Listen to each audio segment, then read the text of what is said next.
A very good evening to our viewers. Thank you for joining us tonight on the agenda.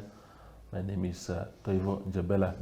Tonight we are welcoming back to the platform the High Commissioner of Britain to Namibia, that is Charles Moore, to engage us on a variety of issues, chief of which is the recent communication regarding the supposed funding of the Independent Patriots for Change by the UK, a fact or an allegation rather that has been denied flatly. Thank you, High Commissioner, for making time. It's always a pleasure, especially because I usually invite you on very short notice, but somehow you still are very, very kind to accommodate me. Let's get into this conversation. There's a letter that was written, that is circulating on WhatsApp groups and elsewhere, which you have written to IPC President Dr. Panduleni Itula, clarifying the issue of supposed funding or support of IPC by the British government or British politicians. If you can give us a bit of background how you came to write that letter. Sure. And Toivo, thank you for having me back again. It's always a pleasure to see you. And I'm always delighted to do things at short notice because I think that's how the media works. Yes, absolutely. Yeah, I mean, the letters, we first of all saw one letter that was at the beginning of July, I think it was, which was circulated on social media, which purported to be from the chair of the International Development Committee in the UK House of Commons. And that was written to our Foreign Secretary just before the UK election, and talked about funding of the IPC in Namibia, where there had been apparently a gift of £750,000 and a fleet of vehicles for their election campaign. I mean, at first sight, it could be credible because it had a letterhead. It wasn't the proper letterhead.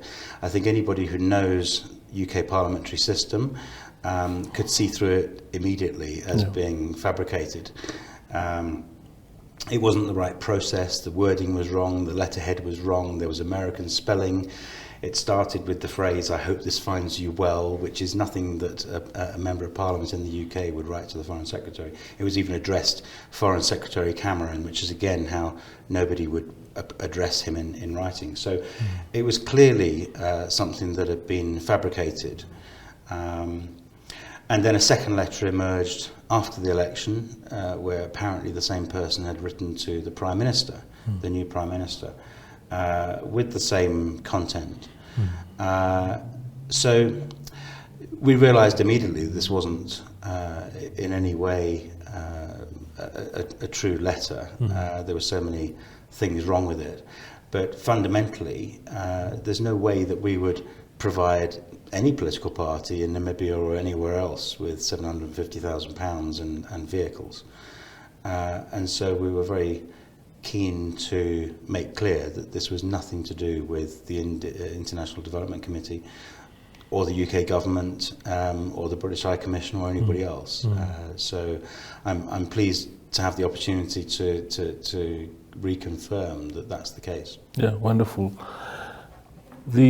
In your letter you seem to suggest, so were you reacting just to the general circulation of that letter, or because you seem to have indicated that Dr. Itula had asked your office to also just clarify that issue? Yeah, well, you know, Dr. Itula contacted me and he was keen to refute the allegations in the letter, and he asked for my support, which I'm keen to give because there's no truth in the content of the letter.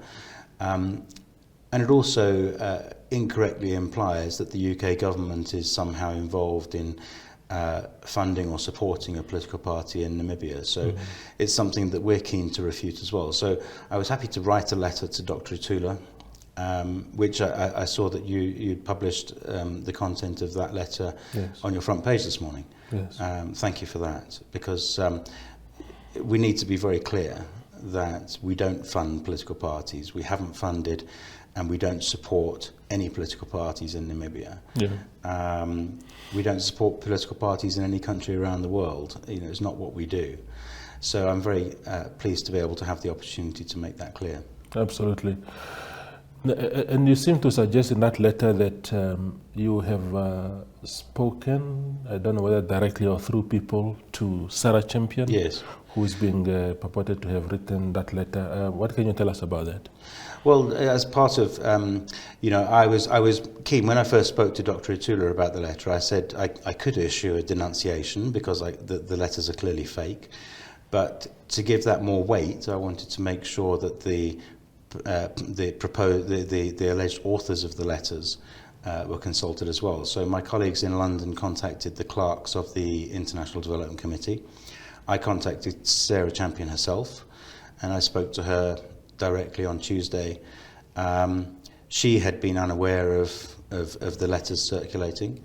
Dr. Itula had also contacted her, and she had replied to him directly to say the letters were fake. But I wanted just to underline the fabrication of these documents by speaking to Sarah Champion, and she was very pleased to confirm that the letters were fabricated.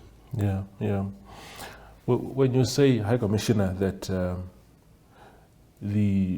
that Britain is not interested in funding or backing any particular political party in Namibia or elsewhere in the world, do you as a country are you not interested in an outcome, an election outcome that speaks to the aspirations of Britain, whether it's the democratic values that are so deeply entrenched in your system, because we have a variety of political parties here, some that may not really speak to those aspirations.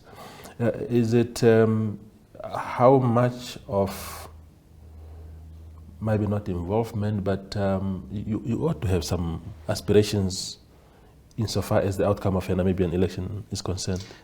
Not aspirations. We're certainly interested, but I mean, the UK is a sovereign country, Namibia is a sovereign country. This is an election year for the world. I mean, over 4 billion people are going to the ballot box this year. Yeah. It's not for us to have an interest in the outcome of those elections. It's for the Namibian electorate to decide who they want to lead them. There are, 21 political parties involved in the electoral process here this year. It's not for us to express any views or opinions on who wins the elections. I mean, and in the same way that Namibia expressed no opinion or views on who won our elections that were held recently. It is for the electorate of every sovereign country to determine who leads them. And of course we work with governments all around the world, with whom we have diplomatic relations.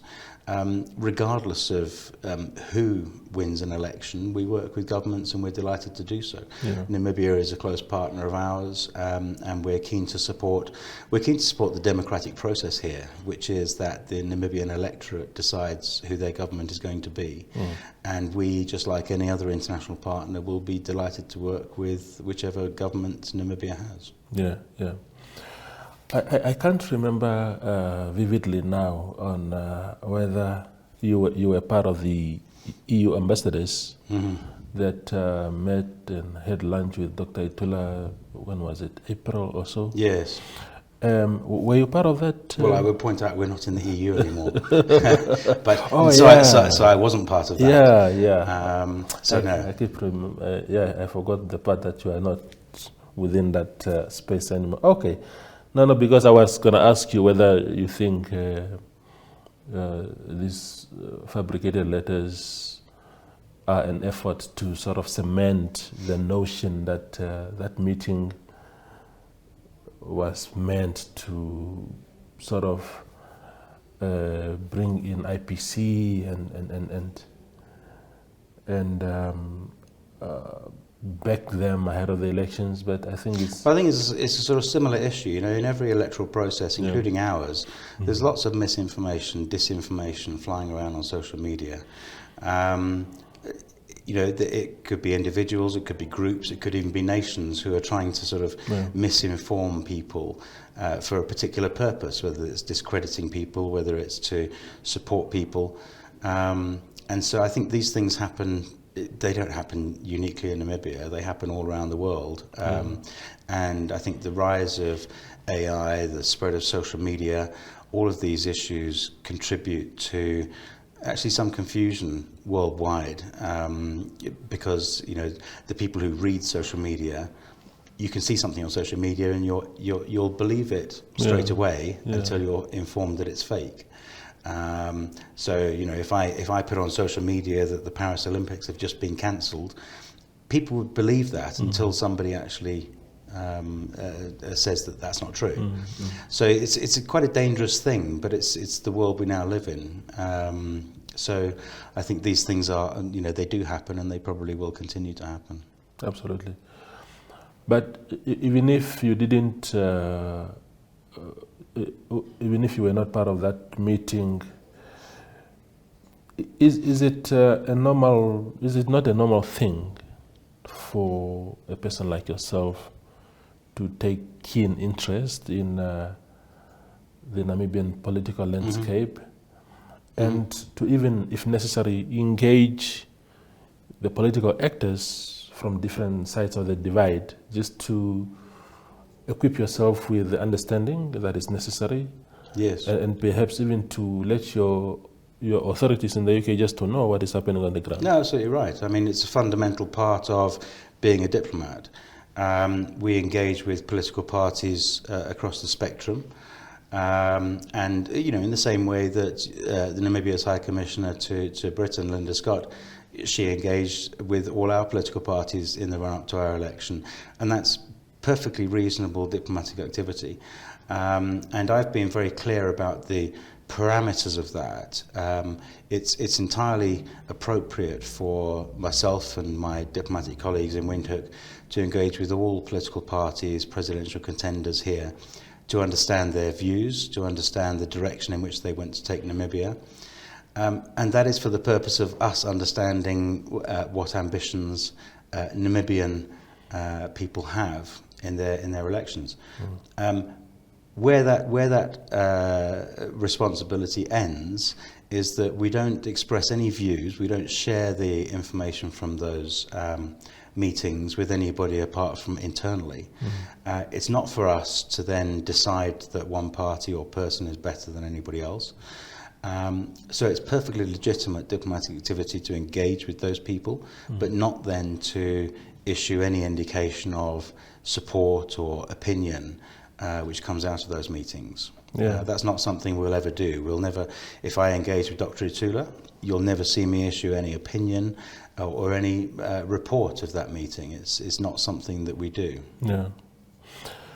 Again, related, High Commissioner, to what I asked earlier, if in your engagements you pick up that a particular political party or candidate pursues a different model to what you are used to, or that could even threaten either the relations between the two countries or even your country directly in some way or another.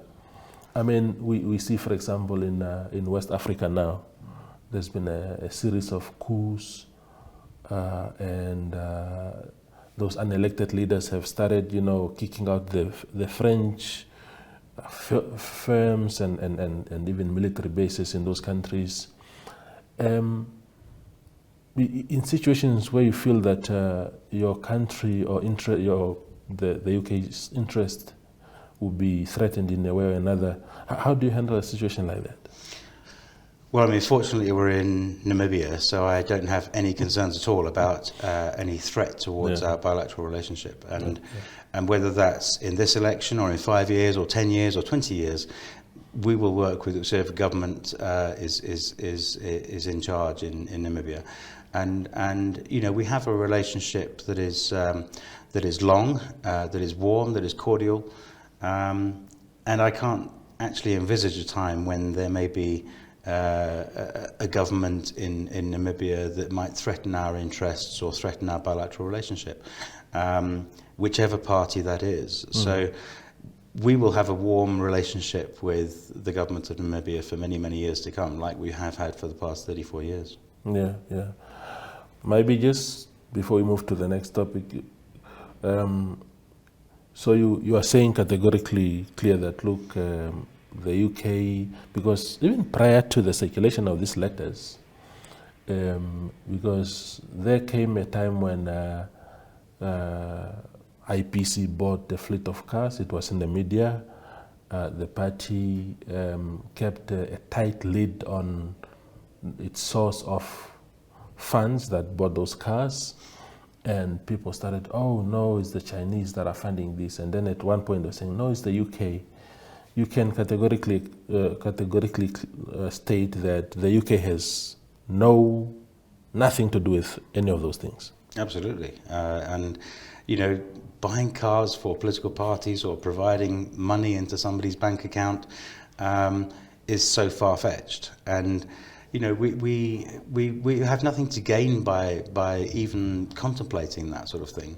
If we had money to burn by giving a political party in Namibia £750,000 or a fleet of vehicles, it would be a dreadful way for us to manage our own finances. So no, I mean, absolutely categorically, we would never do that here or elsewhere. Absolutely. So there's a change of government in the UK. Keir Starmer has taken over as Prime Minister, coming from the Labour Party. Yes. Yeah. Does that in any way or another or any shape affect Namibia-UK relations? No. You know, one of the things about foreign policy is that certainly in the UK, foreign policy rarely changes significantly when we have a change of political parties. You know, you can have issues around, I don't know, work or health or pensions or finance, which go in a different direction on a change of government. But foreign policy generally is pretty stable. We have the same values and culture that we're promoting overseas, whichever government we have.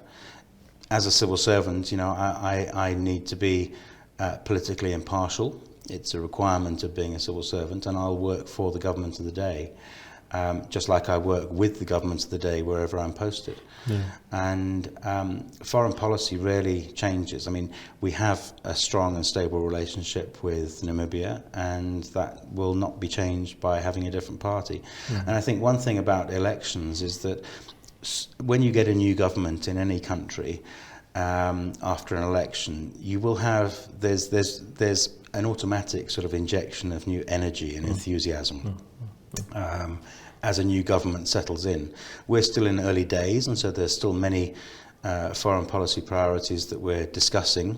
But the Labour Party has come in after 14 years of being in opposition, and I think we can feel an energy to engage with all our friends and partners around the globe, and so, you know, we're absolutely sure that there won't be any change of policy towards Namibia or bilateral relationships. If anything, you know, I'm hoping that we'll increase our engagement, and we'll look forward to building and continuing the relationship that we got. One of the interesting things, and I think the British people do it very successfully, is that it's interesting what you're saying now, that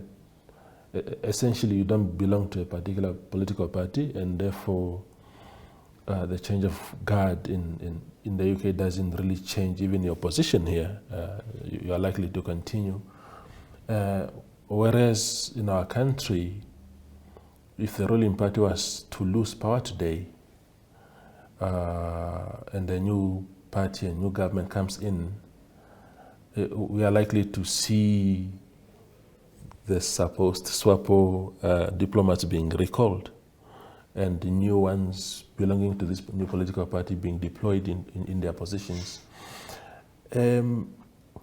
What is the importance of your model in the context of maintaining relations with your partners and building on the momentum that you've already created? Well, our model is slightly different. I mean, we do have some politically appointed ambassadors in our system, but the vast majority of our heads of mission are career diplomats. So I'm a career diplomat. I'm not appointed by. I'm not a politically appointed head of mission, and so there's no automatic change after an election. There's no automatic impact on me. So I'm a career diplomat. And I think some countries have different policies and models around that. But for us, being a career diplomat, as I said, I serve the government of the day. We promote largely the values and the cultures of the UK, which don't change with the government. Some policies will change, but not all of those policies will impact our relationship with Namibia or even change the direction of travel that we have in terms of trying to increase trade and investment and to build that relationship further. Yeah. Before we go for a break, High Commissioner, I want to alert you to, there's a report that was issued quite some time ago. It was in February, but after our late president has already passed away. And it's by Fitch, the rating agency. And, they were sort of making some prediction about Namibian elections based on analytical engagements. And they were saying that the ruling party here is likely to retain its power, perhaps, but only marginally. It will not be an overwhelming victory. And they suggest that because it's a reduced vote, they will panic into engaging into some radical policy interventions. They are contemplating, for example, that they would try to appease the local electorate who are already bitterly complaining about their supposed exclusion from key sectors. The oil industry, people are saying, government only has 10% in some of these deposits, and we want more. And so Fitch predicts that they will then assent to some of these demands, and it will not be seen kindly by foreign investors, because if you want to invest in Namibia, but the government has these radical policies that you must cede a substantial stake of your equity shareholding, that it may also then discourage them from coming here. Do you think that, and again, I know you always said, look, it's up to the Namibian people to decide what they want, but in the UK, the UK has some of the biggest business investors here. What would be the likely attitude of your investors if our Namibian government was to embark on something like that? Long question. It is a long question. But I mean, my shorter answer is that we're still very energetic in promoting Namibia as an attractive destination for trade and investment from the UK. And I work very closely with Linda Scott in London. We work hand in hand to promote Namibia and the opportunities that exist here. And we do have a number of companies who are coming here looking for investment opportunities. We support them. Linda supports them in London. I support them here. We work with NIPDB quite closely. So, and if those investors, we want them to come to Namibia. We want them to find out and have access to the precise situation about investment here. And where there are challenges or obstacles, then we work with NIPDB to make them clear, and NIPDB can support potential investors to overcome those obstacles. So, there's no sort of long-term view. I mean, predictions are dangerous anyway, and we would never engage in predictions. But if any government around the world introduces a policy that causes us some challenges, we'll work with that. NIPDB, for example, exists to make investment easier and more attractive, and we fully support that because Namibia is an attractive place for investment, and we want to get more British investment into Namibia. So if there are any challenges or delays around that, we'll work with Namibian partners to see what we can do to help. We're very positive about it all. Wonderful. We go for a short break and return with High Commissioner Moore. Neopaints has established a 67-year Namibian legacy, creating personalized paint solutions that blend quality and innovation for the Namibian people. We pride ourselves in being a 100% Namibian-owned company, investing in our country and our people by employing and empowering true Namibians. With every brushstroke, Neopaints commits to our quality guarantee and always delivering a coat of excellence. At Neopaints, we always stay true to our country. We are as Namibian as you.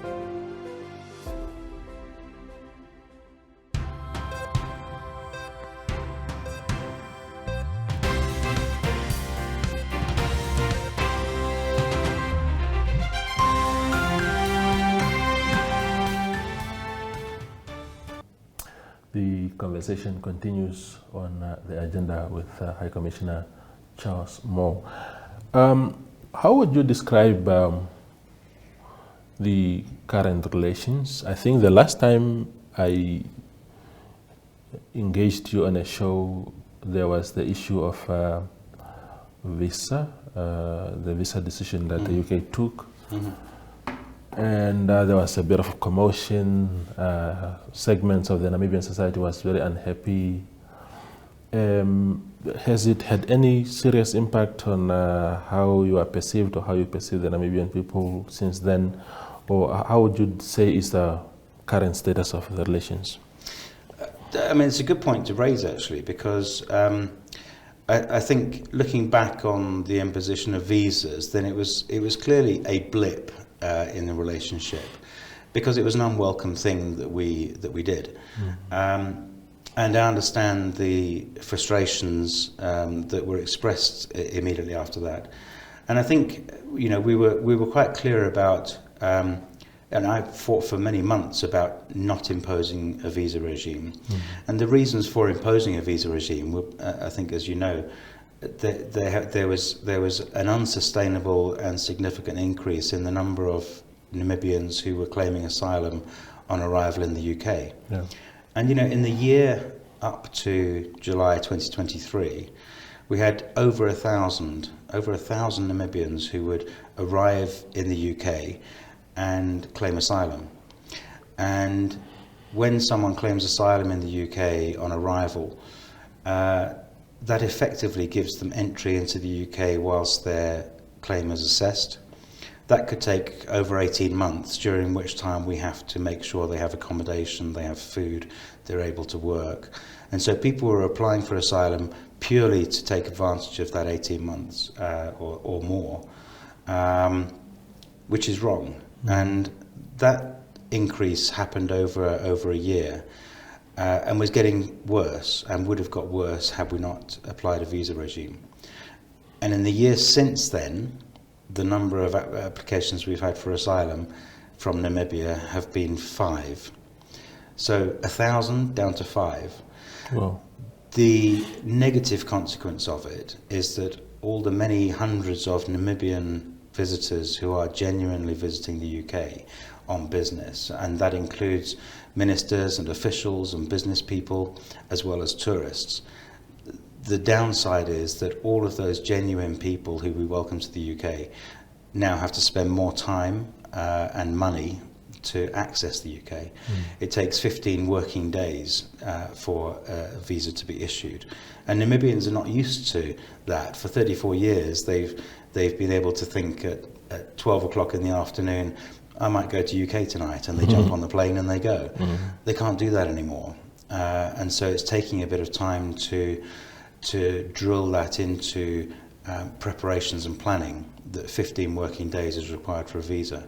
And we regret that, because the impact of stopping the asylum seekers is to actually put in place a few obstacles that are unwelcome for genuine visitors. So we do recognise that, and I regret it.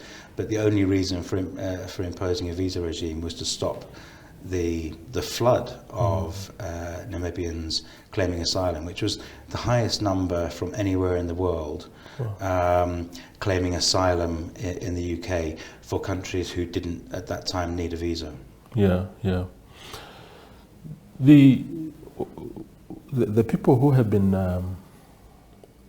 seeking asylum in the UK from Namibia, a lot of them were using the ground of, being gay or homosexual, and the country has taken they were being hounded out of the country, and there was a threat to their lives and stuff like that. But since then, a lot has then happened in that space. We've seen a ruling in the High Court not so long ago, where of course it was more positive, the sodomy criminalization of the sodomy law being scrapped by the High Court, so which is a positive for that community. But we've also seen the Minister of Home Affairs introducing an amendment bill in Parliament that seeks to completely ban same-sex marriages and the definition of spouse and stuff like that. Do you think that the dynamics have changed, and that there will be now more ground to have people seeking asylum in the UK using these new developments? Well, first of all, we don't have access to the data on why people seek asylum. We know anecdotally that a lot of people have claimed persecution for being gay as a reason to claim asylum, but that's all subject to data protection. So when the asylum claims, because when you claim asylum, all you have to say is I claim asylum. You don't have to give a particular reason. Then that's part of the process then to deliberate whether you're entitled to asylum. Okay. But I've always been very clear that I can think of absolutely no reason why anybody is entitled to claim asylum coming from Namibia. Namibia is a stable, safe, peaceful democracy. People are not persecuted by the government or imprisoned or disappear.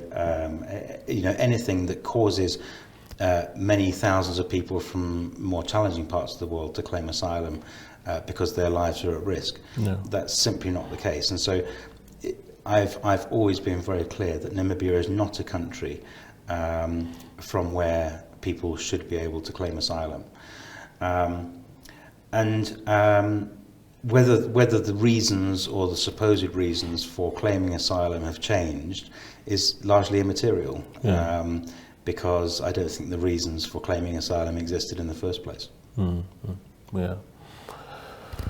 The UK is taking a strong stand against especially illegal immigrants.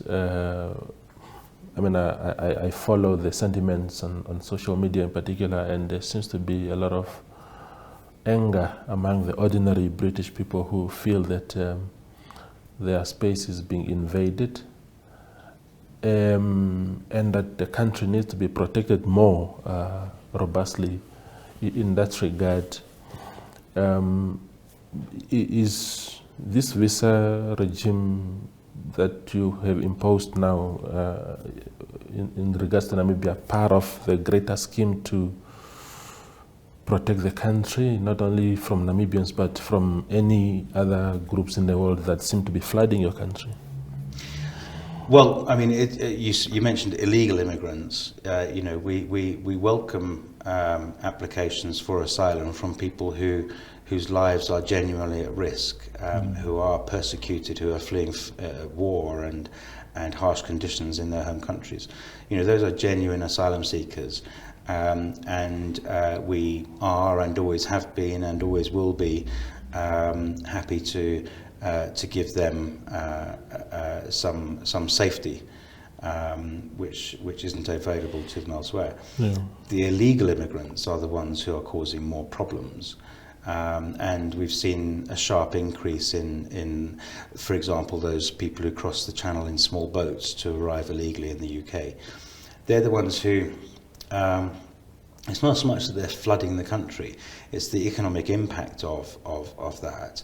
And as I said, when Namibians were arriving in up to 1,000 in a year before we imposed the visa regime, there's a big economic cost to us in accommodating them, in making sure they have access to food and shelter for quite a long period of time. And then even to remove them. It costs a huge amount to remove somebody from the UK. So this is a drain on our public finances. And Namibia is in some ways the same. You are also a sanctuary for refugees. You have 7,500 refugees in Osiri, who you welcome to your country because you give them sanctuary.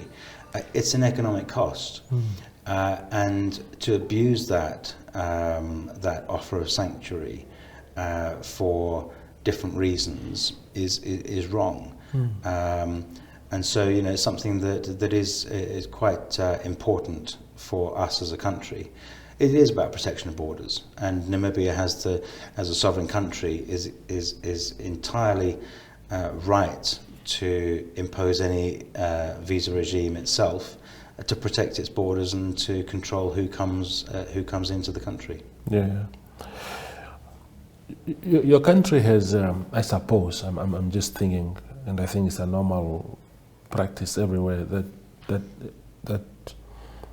you have a particular foreign policy towards each country because the dynamics are not the same. What would you say is your foreign policy in Namibia? I mean, our foreign policy, it doesn't change drastically with every country. I mean, we want to have cordial relationships with every country. It's important for us that, in the role of diplomacy is to promote our values and our culture and to engage with countries across the globe. My role here is not only to promote UK values and culture, but also to understand yours and to promote them in the UK. So I do as much promotion of Namibia in the UK as I do promotion of UK in Namibia. And that's really important because this is a partnership. So, my role here is to understand what the Namibian government wants to achieve, where it wants to head, and then to see how the UK can support that journey. It's not, and it's never been, to inspect Namibia or to tell Namibia what it should be doing or what it shouldn't be doing. It's purely to understand what Namibia wants to do and then see how we can help them do it. And where we can provide some support on issues that impact on us both. So you take GBV, for example, a very challenging issue for Namibia, but also a very challenging issue in the UK. We had something like 720,000 convictions for or court cases for GBV a couple of years ago. It's a massive issue for both our countries. So we can work together on those sort of issues to find what solutions are there, what works in our country, but also to find what works in Namibia so that we can perhaps deploy that in the UK. And there are many of those issues. As I said, it's principally about increasing trade and investment, Yeah. but understanding each other as well. And where we can support Namibia on the world stage, for example, we're very keen on UN Security Council reform. I would love to see Namibia take a bigger role in the UN, as indeed it's doing, co-facilitating the Summit of the Future this year at the United Nations. That's excellent. Namibia deserves that higher visibility, not just as an African nation, but as an independent sovereign nation, because the world needs to know that Namibia has a huge amount to offer, not just in terms of trade and investment, but you, as I said, you have a safe, stable, democratic country, which can be held up as an example to many other countries about how you maintain peace and stability in your country. And I'm very keen to make people aware of that. Yeah. So the Namibian democratic architecture has been good. Contextually, I think I personally think our institutions ought to be a little bit stronger. If we are really to, I look at South Africa, our neighbor, and they have very, very strong institutions which have been able to carry and absorb some of the crises that they have faced, including just now when the ruling party could not attain an absolute majority, and there was a lot of uncertainty, but somehow the institutions came to the party, held society intact until a solution was found. Elsewhere in the world, it could have culminated into a very serious situation. Maybe lives could even have been lost, especially when in a situation where a supposed black government is now teaming up with what is considered as a white opposition party, and people think, oh, these guys, they have a history against us, and now they have been brought into government. It could have created chaos. In the Namibian case, we are fairly democratic, our elections and everything, but you still get a sense that our institutions, like your Anti-Corruption Commission, sometimes even the courts, some bizarre rulings come out of that, which seem to give a vibe of partisan judgments. But at least the democratic grounding is good. Do you think that if our economic situation improves with all these oil discoveries and green hydrogen, that it will be easier to sell Namibia to a platform like the UN to say, look, this is a democratic country, but also an emerging economic powerhouse of some sort? Is it easier that way? Because I think people look at us and say, what is Namibia? Okay, fine, democratic, free press, but economically, who are they, No, I think you're being a bit hard on yourself, actually. I think, Namibia is still a relatively young country. You went through 26 years of just hideous conflict to achieve independence. And at independence, you created a remarkable constitution, which was all-inclusive. It was something that is exemplary, I think. And Namibians also took, at the time of independence, you took a very conscious decision that there would be no more conflict, that you would live in peace and harmony, that it would be an inclusive society. And that's really impressive for a country to sort of take that decision. And you've lived by those values for 34 years. So I think you're in a really good place. So institutions, some of them are old because they've been in Namibia or Southwest Africa for many, many years. Some of them are quite new. Namibia as a country over 34 years has been finding its feet in the international community. And so it's still an ongoing journey. But you've got a really good story to tell. you've got huge opportunities here. I mean, you have a large but small population in a large country.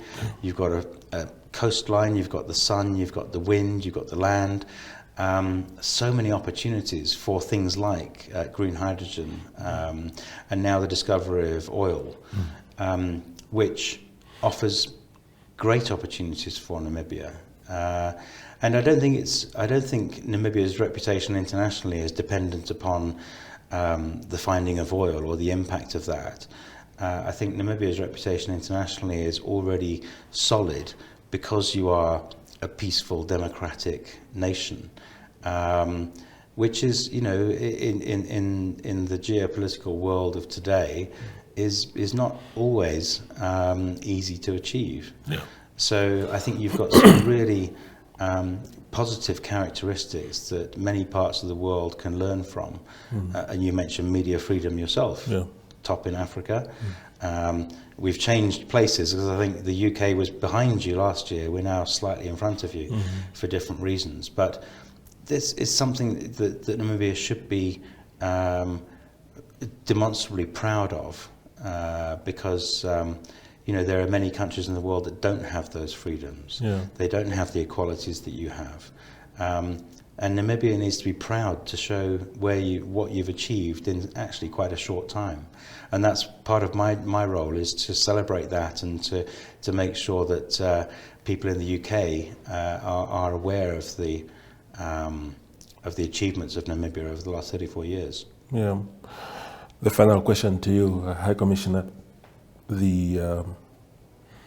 Namibia is poised to have a new president after November, and you've touched on broadly to say that whoever emerges is for you doesn't really matter. But maybe if you can just again wrap up on that front to say we will have inevitably a new president, and they will seek to, one of the key responsibilities is to attract investment, is to solidify our international relations with our partners. How prepared is the UK just to work with whoever emerges in that?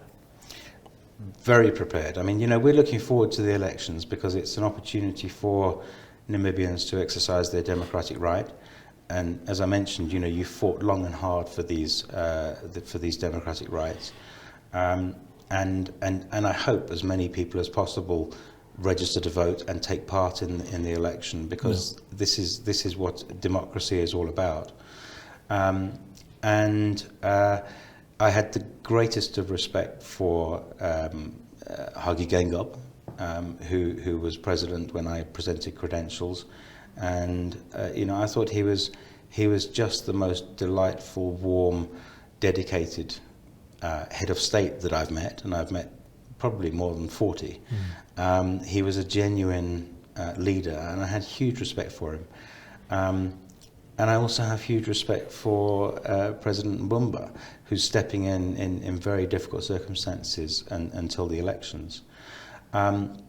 So we're looking forward to working with whoever is the next president and whoever is the next party in government.